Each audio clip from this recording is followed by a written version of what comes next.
Good afternoon, everyone. I'm Bruce Gordon with the Minnesota Department of Public Safety. Thank you for joining us here today. And for those of you that are watching online across the state of Minnesota, thank you for joining us.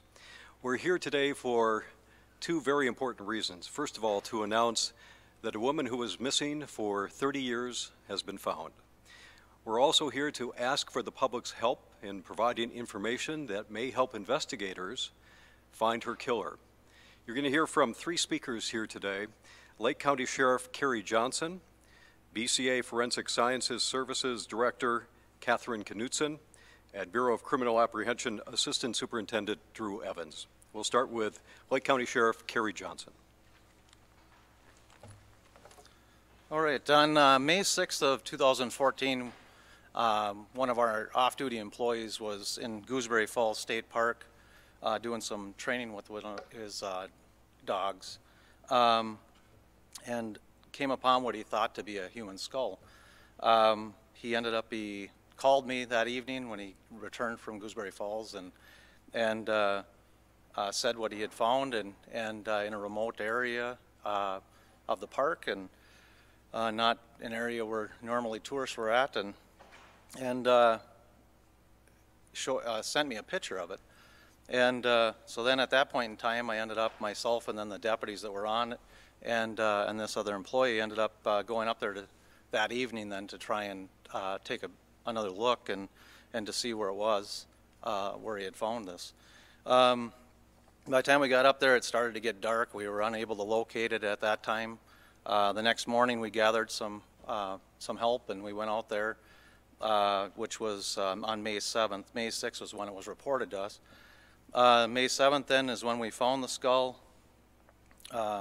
Appeared to be decades old.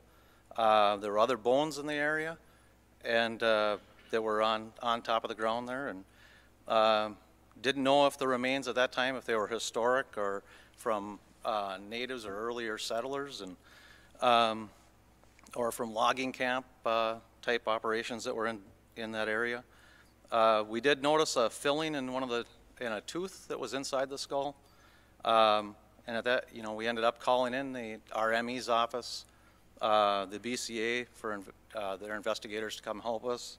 We ended up calling Sue Meister, Hamlin forensic anthropologist, to come up and help us just to determine which bones were human and which were animal in the area.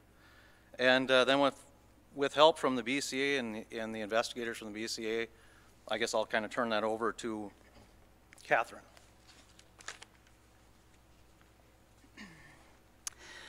So shortly after the BCA crime scene team assisted with the scene where these skeletal remains were located, several samples were submitted to our laboratory to obtain some DNA testing in order to attempt to assist with any identification. The samples that were selected were directly a result of the work that Dr. Meister had done, so she knows we have worked with her very closely. She just selected the samples that she knew should be tested for DNA, and those were submitted. Our scientists were able to obtain a full genetic profile for these remains, including both mitochondrial DNA and nuclear DNA. And what that did is that allowed us to enter this information into the National Missing Persons DNA database. Now, back in 2013, the BCA began an effort to gather information from family members of the missing. And since then, many people have come forward to provide DNA samples for comparison against DNA in the Unidentified Missing Persons database. This database takes samples and DNA from relatives of the missing and compares it to the DNA that's obtained from unidentified human remains in efforts to identify these folks and bring them home. One family's decision to come forward was key to the successful identification of these skeletal remains that were found in Gooseberry Park. In August of 2014, the BCA matched DNA from these remains to DNA from one family member who provided a sample in late 2013. Further testing of an additional family member confirmed a match. We identified the remains of those to be Cassandra Rhines, a 19-year-old woman from Minneapolis who had been missing since June of 1985.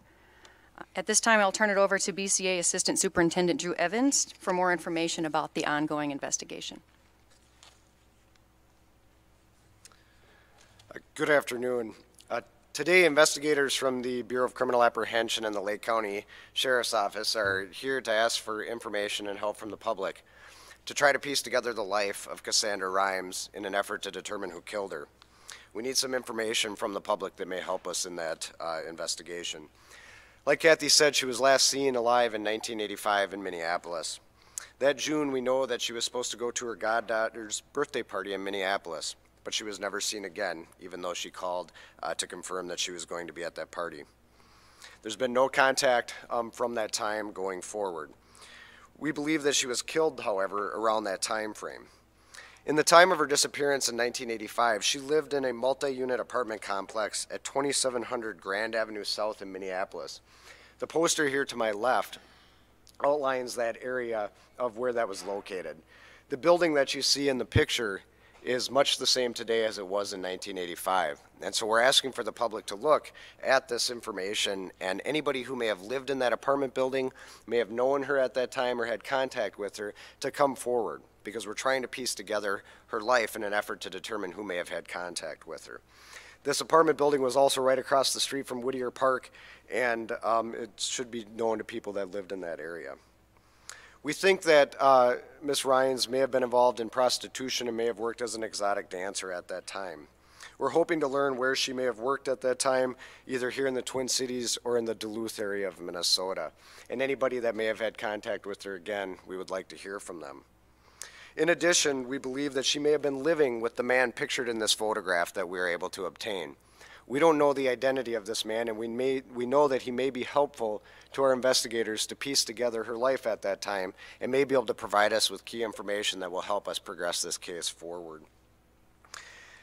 We're asking anybody that knew her at the time, that lived near her, that had contact with her near the time of her disappearance, contact either the Lake County Sheriff's Office at 218-834-8385, or you can contact the Bureau of Criminal Apprehension to provide a tip at 651-793-7000. And it's important to note for the public that you can leave tips on the BCA tip form that we have on our website, and that tips can either be identified tipsters or they can provide tips anonymous.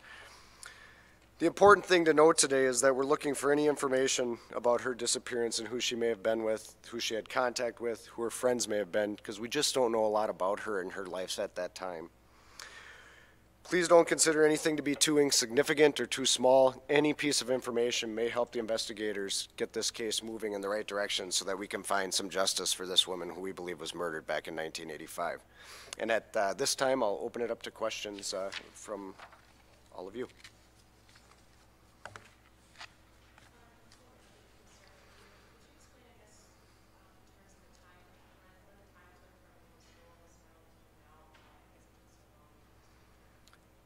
So the skull was found, and the skulls were found in about May of 2014. The reason that her was not identified, first tests had to be done so that we could identify it through the forensic laboratory. Then the investigators were working on this case, trying to determine and follow all leads that they may have had at that time, so that we did not provide any information that may have impacted our investigation in any way. But at this time, this information is very vital to us for moving forward.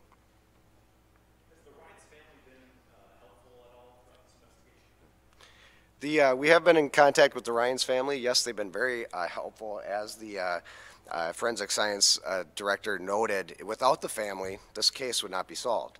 The family members were the ones that provided the key DNA so that the forensic laboratory was able to identify her.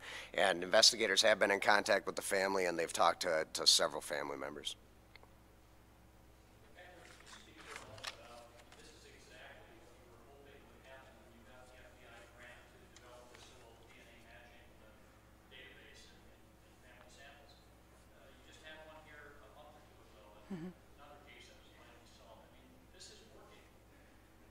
It is, yes. When we received the grant from NIJ back in 2013 to help us with our effort to identify the unidentifieds of the state, we were really focusing on the ones that we knew about.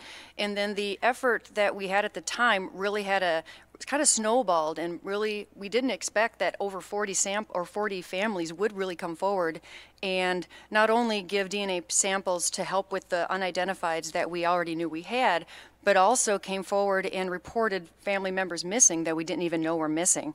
And this particular set of remains was not even one of the set of remains that we originally started with. So there are more out there, as we've proven here today, and the effort and the work that we were able to do here in the laboratory as a result of that grant money has been extremely significant, and I'd say it's been very successful.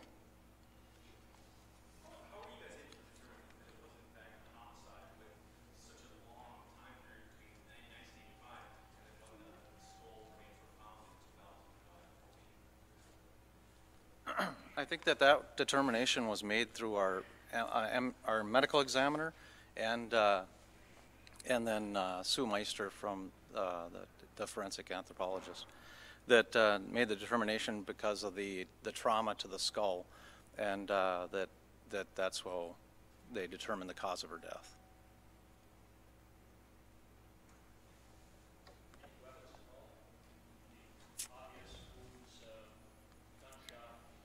No, I guess I don't know what we can really say. Yeah, blunt force hand trauma. So I guess that's, it's still under investigation. I hate to get too much into some of that. I mean, I think that's just that's the cause of her death. That's what was determined.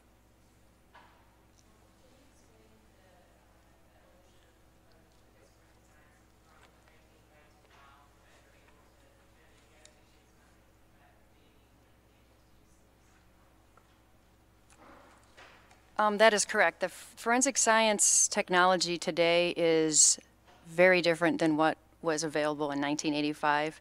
Since then, there's been the advent of DNA testing, which in addition to plenty of other forensic disciplines, but in this particular case, the development of forensic DNA analysis from 1985 until now has been phenomenal.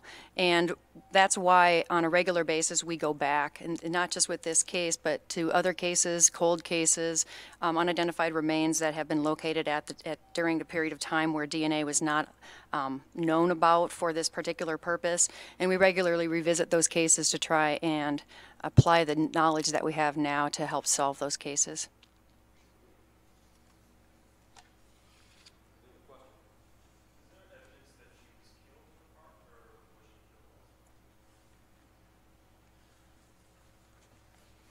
We don't believe that she was killed in the park. We believe that her body was left in the park, and her body wasn't buried in the park. It was the years of debris since 1985 that has covered up her remains for the most part.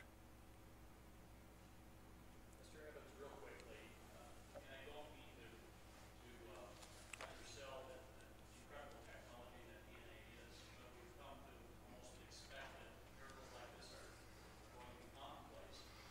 But the difficult part is going to be piecing together the circle of friends that she was with, 30 years ago. That's really the challenge. Right. So the challenge, as you note, the best technologies that we have, forensic technologies, they give us the leads that we can even begin the investigation. But that doesn't mean that the police techniques that we've used since the beginning of time really change all that much when it comes to the actual follow-up that goes on with these investigations. And that's why it's so important to talk to everybody that may have had contact with Miss Rhymes back then. The forensic technology gets us to the starting point in this case. Some cases it's able to solve the case, but here it's the starting point, and now that's where the police investigators need to get the information from the public.